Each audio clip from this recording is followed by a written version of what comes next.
ta parole révèle la vie.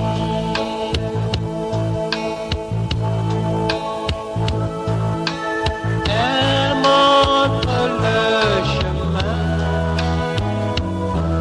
qui mène tout droit à toi. Je la pleure dans mon cœur.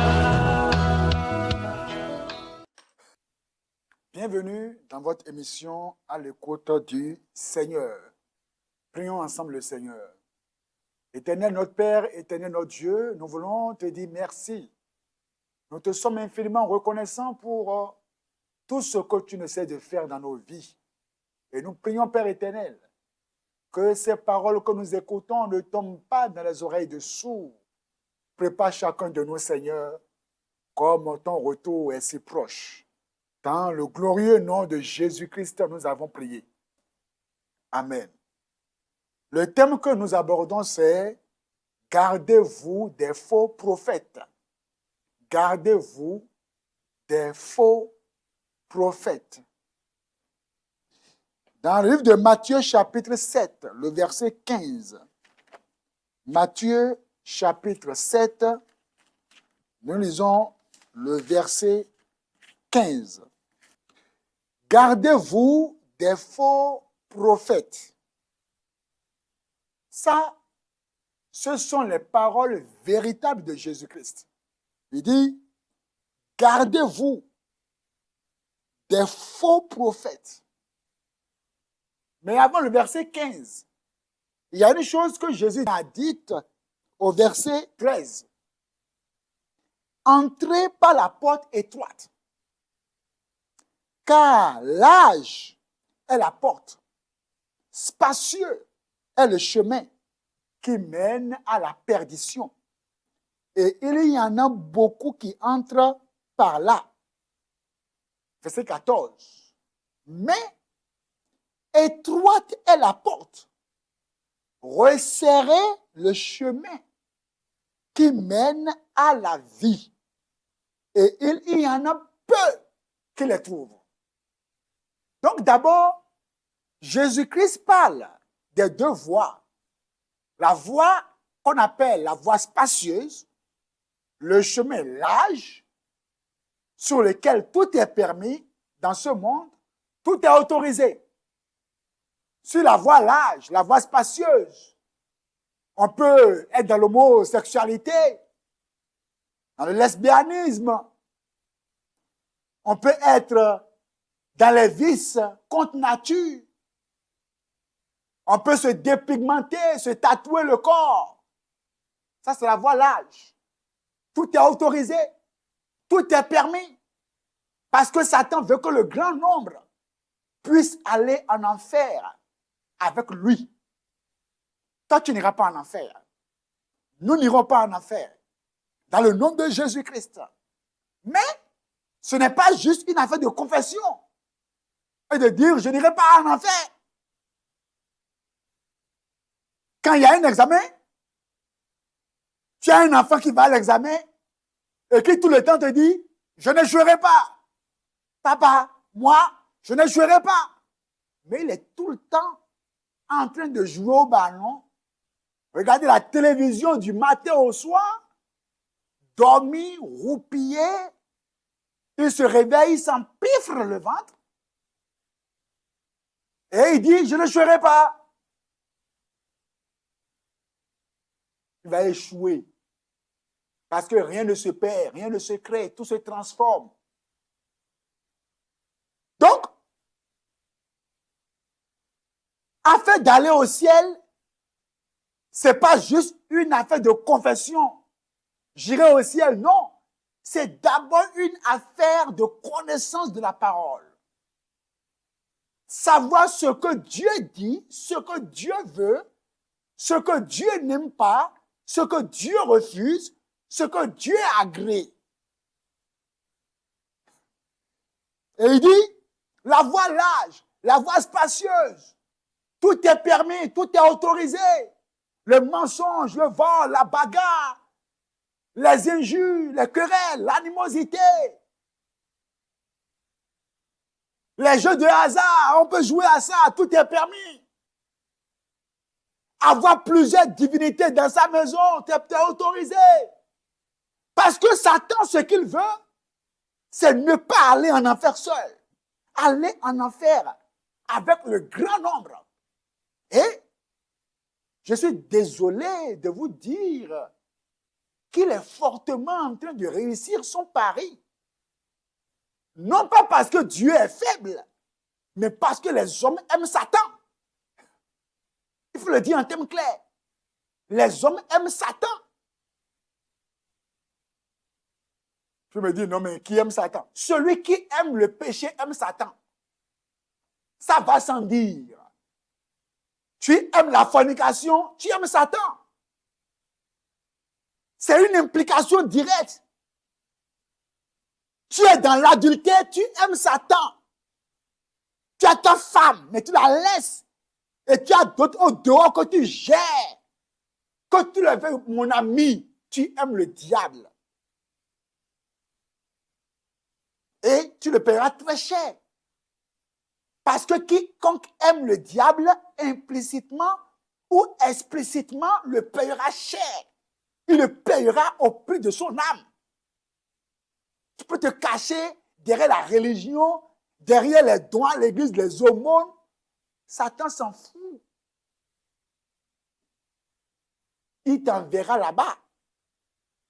Parce que Satan est prêt à te donner la terre, le monde entier, pourvu que tu lui laisses ton âme.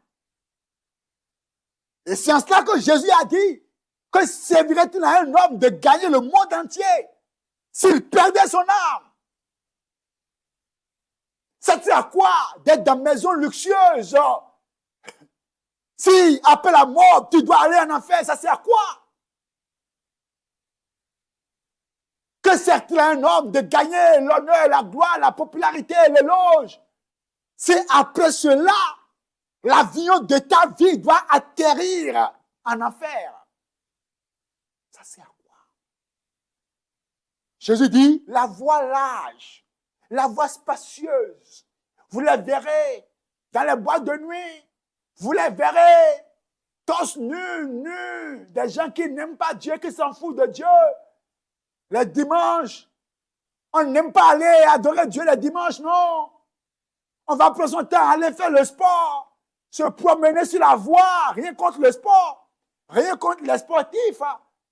Mais on va laisser Dieu de côté, se livrer à l'exercice corporel. Oh, Dieu nous dit que l'exercice corporel, c'est à peu de choses. On laisse Dieu de côté. On veut la longévité sans Dieu. On veut la longévité, la bonne santé sans Dieu. Lundi au vendredi, tu as été au service, même parfois, même samedi. Le dimanche, pour adorer Dieu, on dit non. C'est dimanche qu'on peut pour aller au sport. Et on quitte le sport, on va au restaurant, manger la viande de porc, boire la boisson alcoolisée. Le soir, on prend sa voiture, on va faire les pique-niques, coucher les femmes, les garçons. Et le dimanche, là, la nuit maintenant,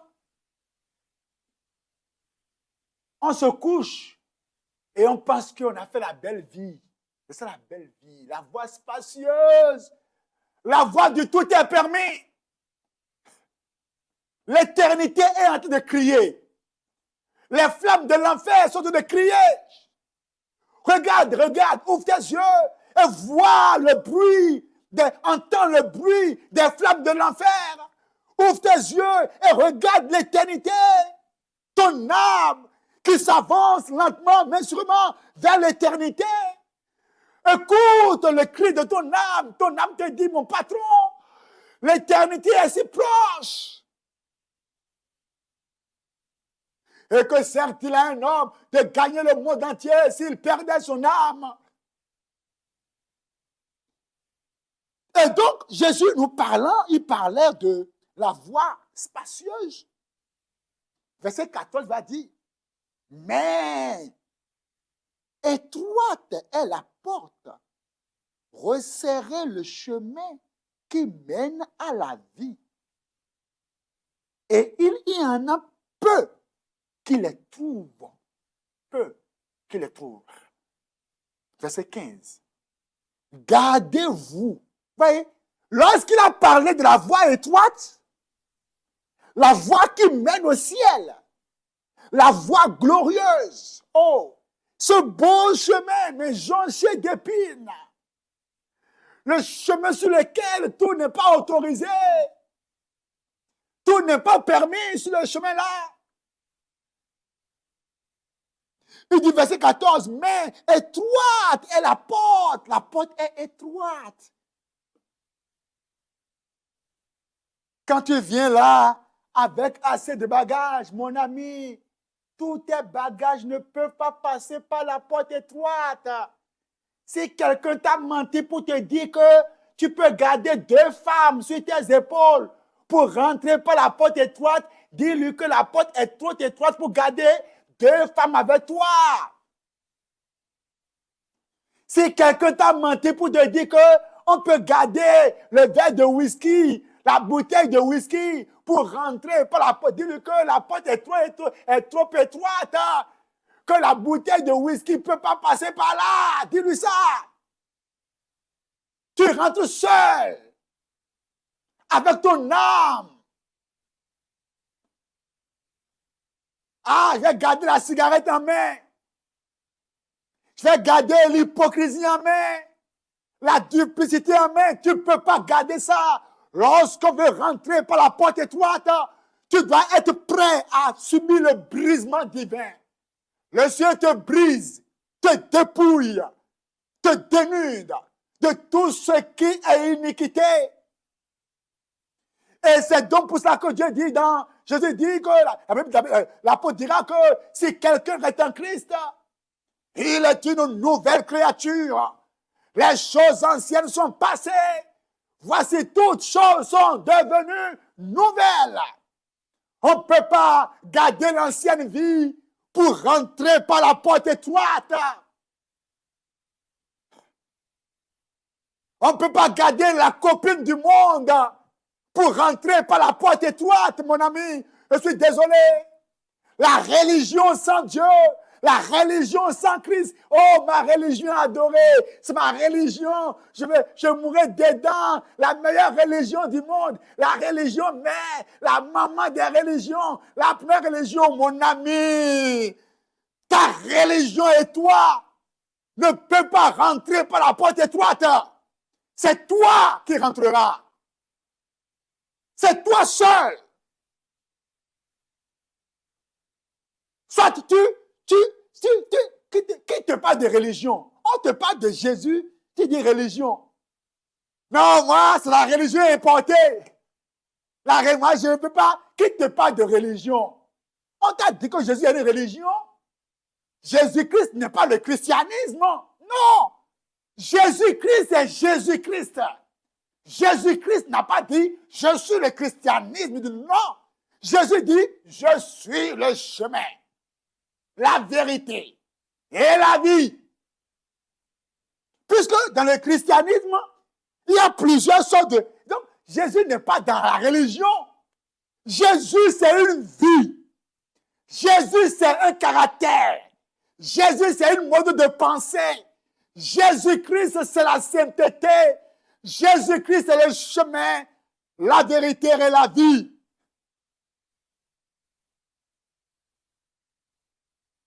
Jésus-Christ.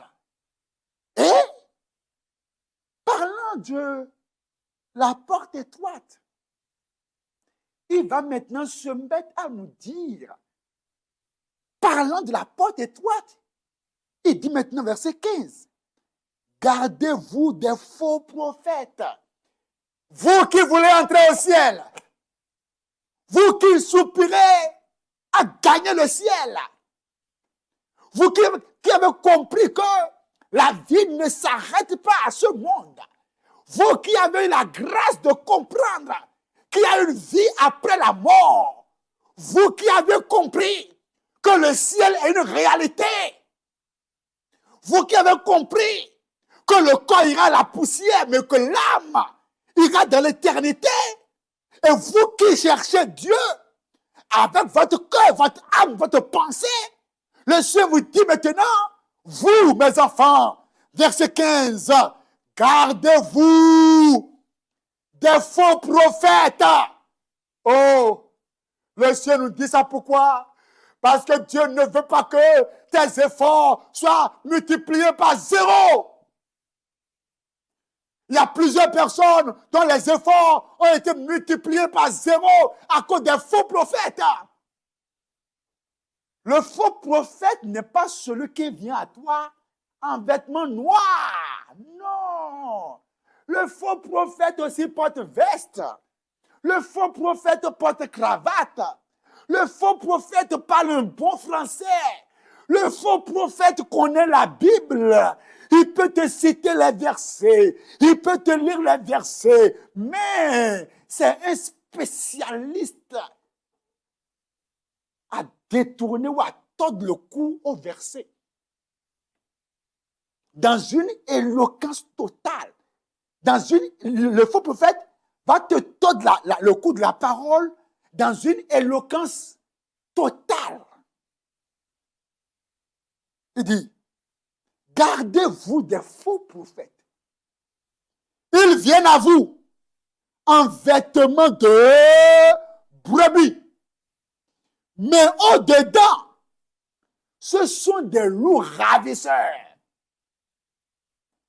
Et malheureusement pour l'Afrique, il y a toujours ce complexe d'infériorité. Et quand on voit le blanc, on pense que le blanc, c'est la vérité. Quand on voit l'Européen qui vient avec la Bible, on pense que c'est la vérité toujours. Et ils oublient que beaucoup de faux prophètes viennent de là-bas. Et plusieurs personnes, plusieurs hommes de Dieu qui jadis étaient dans la vérité, ont laissé la vérité dès qu'ils ont vu la peau blanche rentrer dans leur vie. Allô? Comment ça va? Ah, moi, je suis le révérend ceci. Et je suis en Allemagne. Oh, les hommes de Dieu ne peuvent pas entendre Allemagne.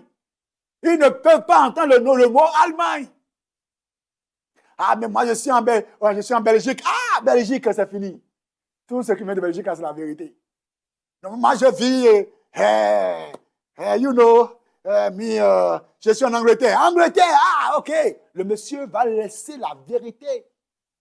Et maintenant, on dit, ben, tu sais, je te suis sur les réseaux sociaux depuis. J'ai vu que tu es quand même un homme de Dieu qui est quand même dans la vérité. Et ben, tu sais, moi, je veux t'aider. Je veux t'aider et pour cela, je voudrais te donner un billet d'avion et tu viendras me voir en Allemagne et on va discuter un peu. L'homme de Dieu ne va pas consulter Dieu.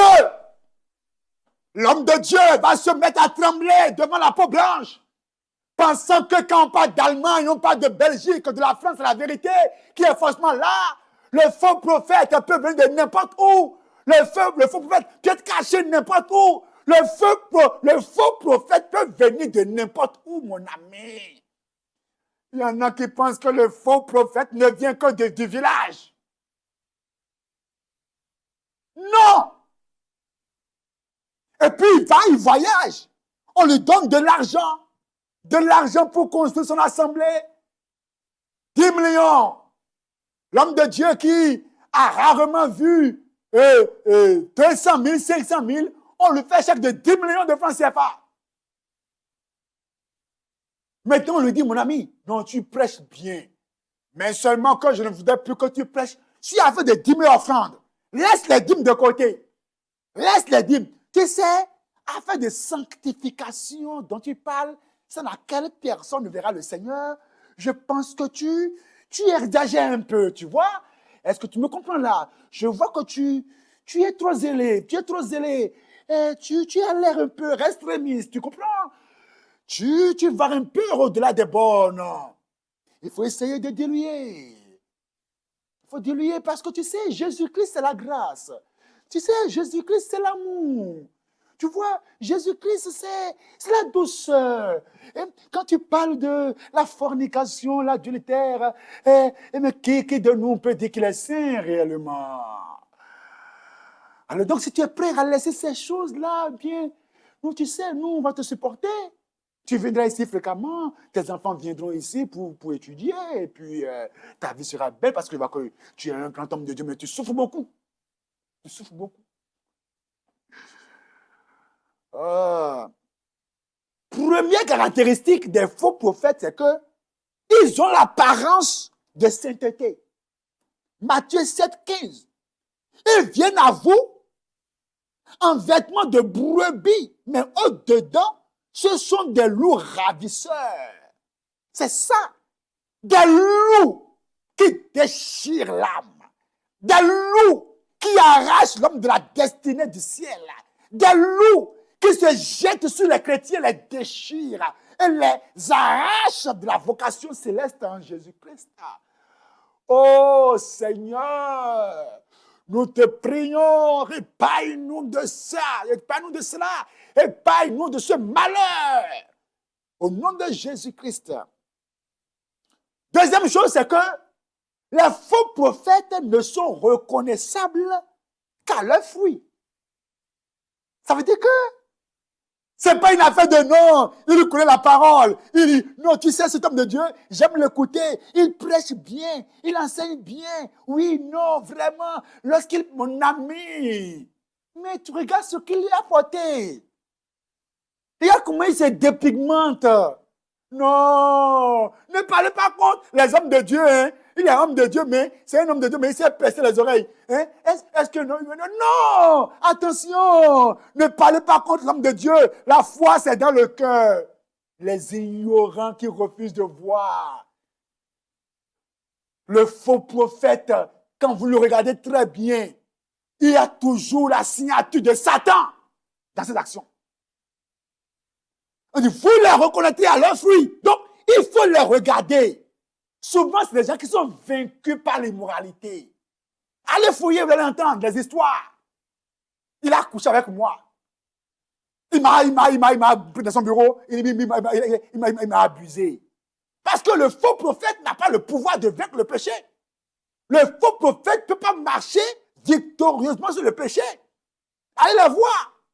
Dans leur maison, leur famille, leurs épouses. À l'église, c'est eux qui prêchent bien habillés, mais à la maison, leurs épouses pleurent. Parce qu'ils n'ont pas la vie de Dieu.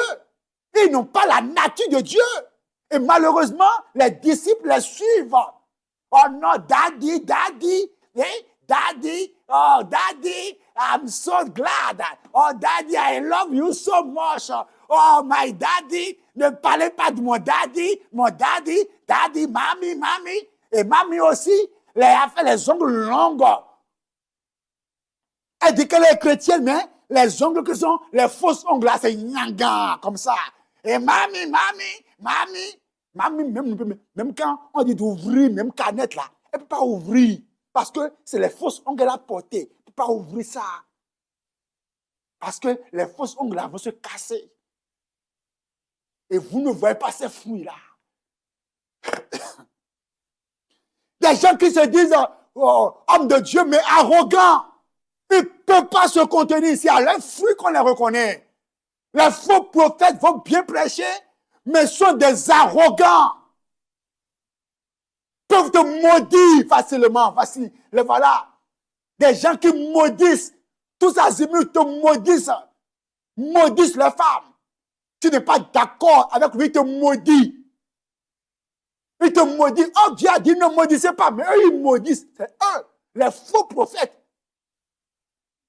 On dit ne maudissez pas, mais eux, ils se prennent comme les garants de la parole, les supérieurs à la parole, ils maudissent leurs fidèles. Ah, et puis les fidèles même ne voient rien venir. Vous les reconnaîtrez à leurs fruits. Autre chose, ils annoncent le mensonge des prophéties mensongères. Les faux prophètes, prophéties mensongères, ils racontent des histoires. Parfois, vous venez dans l'église, ils ont des gens au dehors déjà à l'accueil, qui vous accueillent depuis votre portière, de votre voiture. Ah, bonne arrivée, comment allez-vous? Et quel est votre nom, s'il vous plaît? Ah, moi, c'est Sandra. Super. Vous venez d'où? Moi, je viens de telle ville. Ah, super, bonne arrivée. Et puis ça, rapidement, ils vont transmettre l'information là à l'homme qui se dit le prophète. Pour dire, il y a une dame qui est arrivée. Elle s'appelle Sandra. Et puis, elle vient de telle ville. Et ils ont d'après les infos chez toi. Subtilement.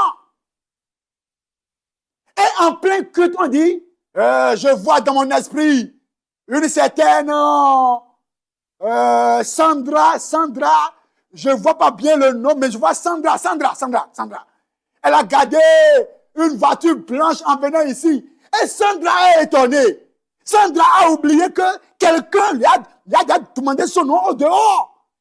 Elle n'a pas pu s'imaginer que son nom a été envoyé au prophète en haut. Oh! Dieu va juger tout cela.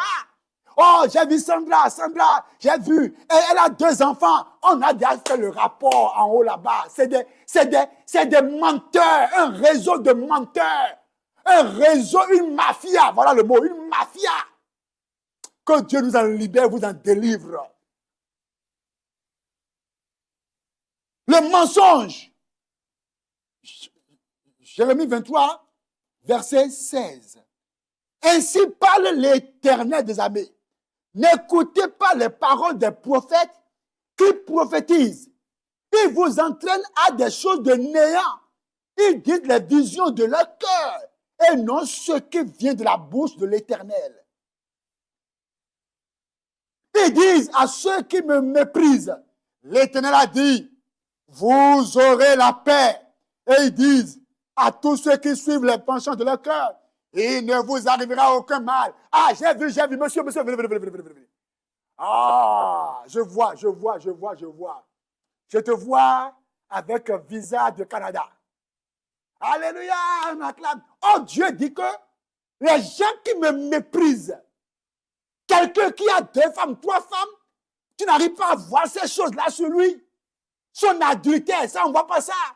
Et le gars est dans le péché et il est étonné même des choses que tu lui dis parce qu'il se dit, mais malgré que je suis un brigand, un voleur, dans la fornication, et que je suis dans l'homosexualité, vous me parlez encore de voyage, de visa, mais votre Dieu est aveugle. Hein?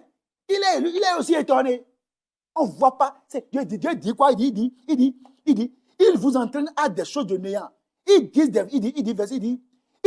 à ceux qui me méprisent, l'Éternel a dit, vous aurez la paix. Dieu est fâché contre les gens et il parle de paix aux gens. Dieu est fâché contre les gens, il ne faut pas les péchés, c'est les bonnes choses.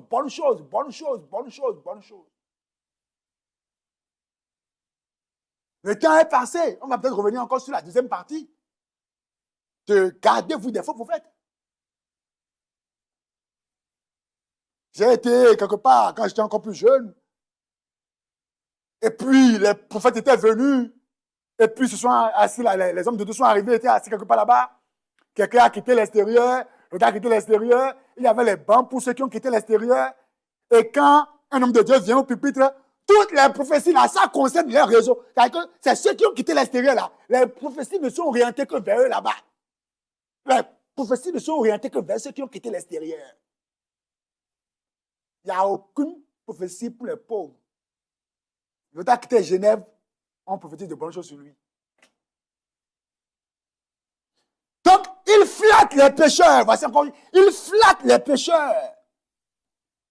Au lieu de les appeler à la repentance, il flatte les pécheurs. Le faux prophète est en mission pour Satan. Oh, mon temps est parti. Que le Seigneur vous bénisse. On va revenir sur la suite par la grâce de Dieu. Père, préserve-nous des faux prophètes. Garde-nous, Seigneur. Préserve-nous, Saint-Esprit, dans le nom de Jésus. Amen. Soyez bénis au nom de Jésus-Christ.